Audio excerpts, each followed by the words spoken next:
அல்ஹம்துலில்லாஹ்.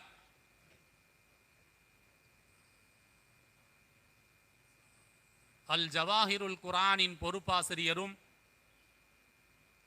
நமது ஈரோடு மாவட்டத்தின் மதிப்புமிக்க அரசு காசியுமான சங்கை ஆலிம் பெருந்தகை வக்ஃப் அறிமுகம், வக்ஃபோர் அறிமுகம் என்கின்ற தலைப்பின் கீழ் சிறிது நேரம் உரையாற்றுவார் மௌலானா மௌலவி அல்ஹாஜ் எம் முஹம்மது கிஃபாயத்துல்லா ஆலிம் தாவூதி ஹசரத் அவர்கள்.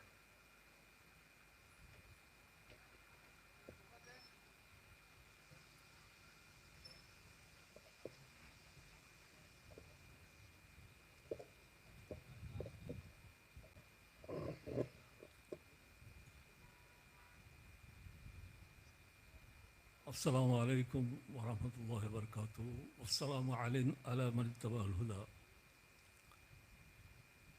அனைவருக்கும் என்னுடைய அன்பான கனிவான வாழ்த்துக்கள். இறைவனின் கருணையினாலே வாழ்க்கையிலே நாம் இதுவரை கண்டிராத மிக முக்கியமான வாழ்வுரிமை பிரச்சனையான வக்ஃப் சம்பந்தப்பட்ட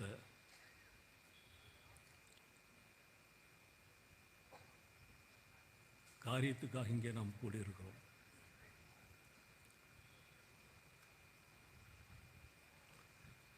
நான் காஞ்சிபுரம் போயிருக்கேன். காஞ்சிபுரத்தில் ஒரு அசர் தொழுகைக்காக அதான் சொல்லப்பட்டது. அதான் சொல்லப்பட்ட பள்ளியை நோக்கி நானும் காஞ்சி அப்துல் ரவுஃபுடைய அன்னார் அவர்களும் வாயவர் அந்த பள்ளிவாசலுக்கு சென்றோம். அந்த பள்ளிவாசல் காஞ்சி சங்கர மடத்துக்கு அருகிலே இருக்கிறோம். அங்கே சொல்லப்பட்ட அதான் ஏறத்தாழ 1/2 கிலோமீட்டர் அளவுக்கு அந்த சப்தம் செல்லும். காஞ்சி சங்கர மடத்துக்குள்ளே சென்று அந்த சப்தம் செல்லும்.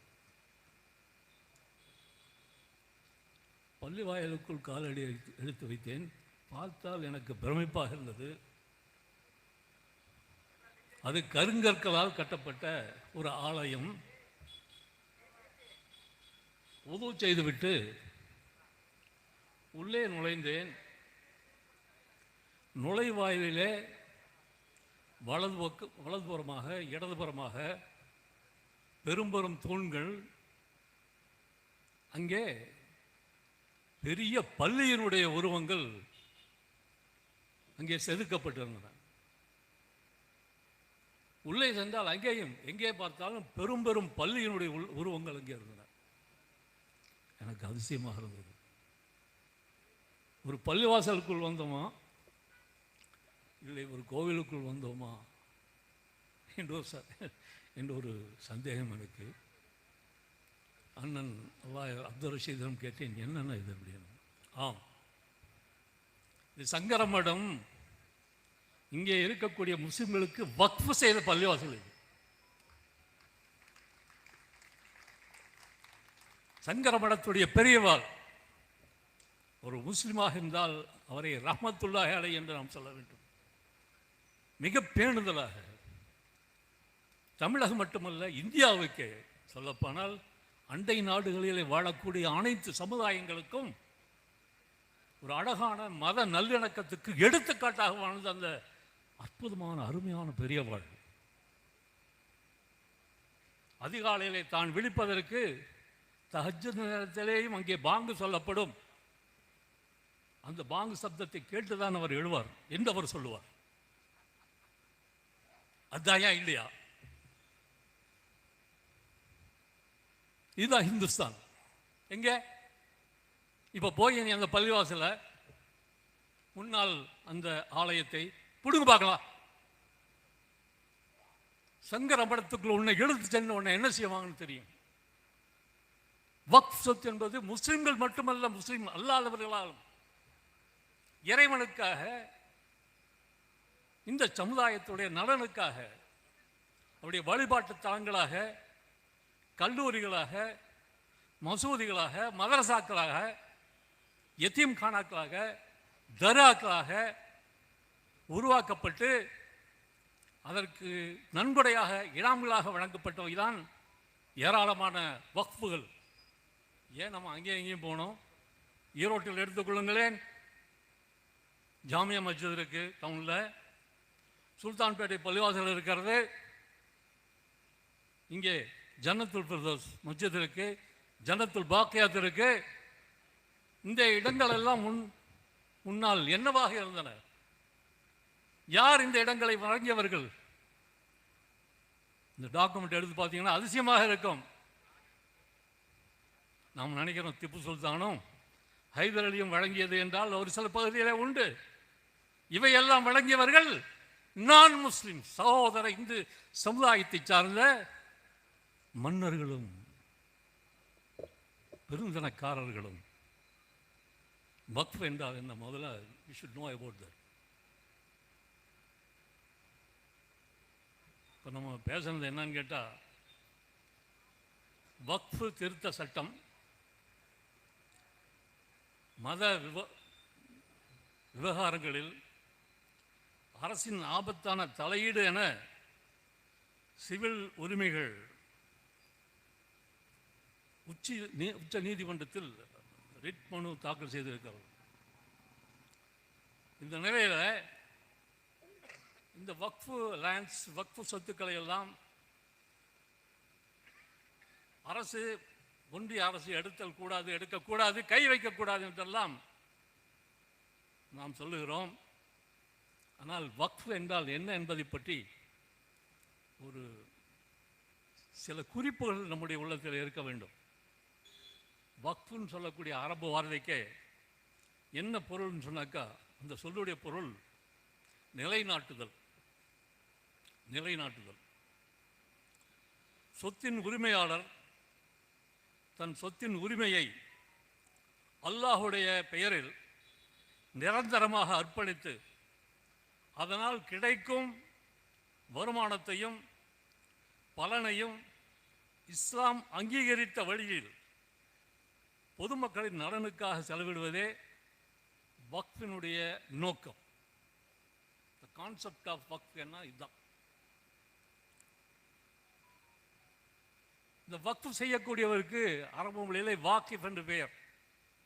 ஒரு வாக்கிஃப் தன்னுடைய சொத்தை பள்ளிவாசல்கள், மதரசாக்கள், தொண்டு நிறுவனங்கள் ஆகியவற்றின் பெயரால் அல்லாஹுக்காக வக்ஃப் செய்துவிட்டால் அவரே அவருடைய வழித்தோன்றலோ, அவரோ அல்லது அவருடைய வழித்தோன்றலோ அந்த சொத்துக்களின் உரிமையாளர்களாக இருக்க முடியாது. நான் ஒரு 10 ஏக்கராவை ஜன்னத்துல் பாக்கியாத் பள்ளிவாசல் நான் கொடுத்துருன்னு வைங்க, வக்ஃப் செஞ்சேன் அப்படின்னா அத்தோடு சரி, எனக்கும் அந்த சொத்துக்கும் சம்பந்தமே கிடையாது. அது அல்லாஹுடைய சொத்து, நான் அதனை கை வைக்க முடியாது, உரிமை பாராட்ட முடியாது, எனக்கு எந்த உரிமையும் கிடையாது. ஆக இந்தியாவில் மட்டுமல்ல, உலகிலே இருக்கக்கூடிய அனைத்து மஸ்ஜிதுகளும், மதரசாக்களும், தொண்டு நிறுவனங்களும் எதற்கெல்லாம் வக்ஃபு சொத்துக்கள் வழங்கப்பட்டனவோ அத்துணையும் யாருடையது என்றால் இறைவனுடையது. அழகாக சொன்னார் எனக்கு முன்னால் பேசிய அந்த தாவேக்கா நண்பர் சொன்னார், சிவன் சொத்து குலம் நாசம். இறைவனுடைய பெயரால் வழங்கப்பட்ட சொத்தை முறையாக அதை கவனிக்காமல் விட்டால், சொத்தினுடைய நோக்கத்துக்கு புறம்பாக ஏதேனும் செய்தால் அல்லது அந்த சொத்தை அபகரித்தால், அந்த சொத்து முஸ்லிம்களுக்காக மட்டுமல்ல, இறைவனுக்காக என்று வழங்கப்பட்ட எதுவாக இருந்தாலும், எந்த ஆலயங்களுக்கு வழங்கப்பட்டிருந்தாலும், உன்னுடைய முடிவும் உன்னுடைய சந்ததியுடைய முடிவும் நாசம்தான். சிவன் சொத்து குலம் நாசம். What a beautiful sentence. ஒரு ப்ராப்ளம் அழகாக அற்புதமாக தமிழிலே நமக்கு சொல்லி காட்டி இருக்கிறார். ஒரு வழிபாட்டு தலம், அங்கே வழிபடக்கூடியது யார்?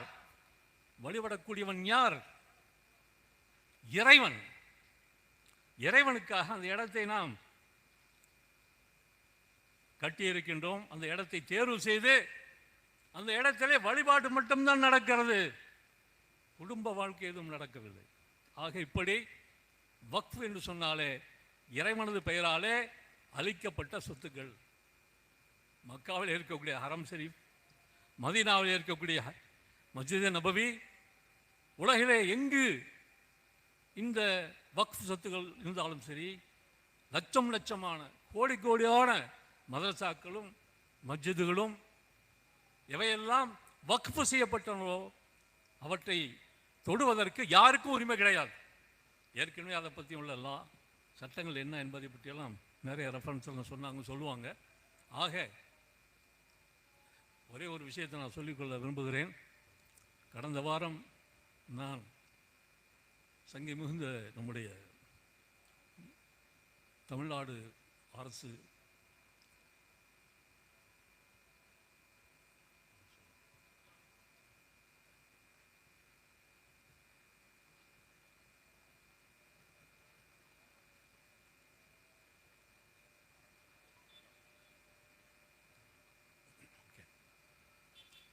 முதல்வர் அவர்களை நான் சந்திப்பதற்கான ஒரு வாய்ப்பு.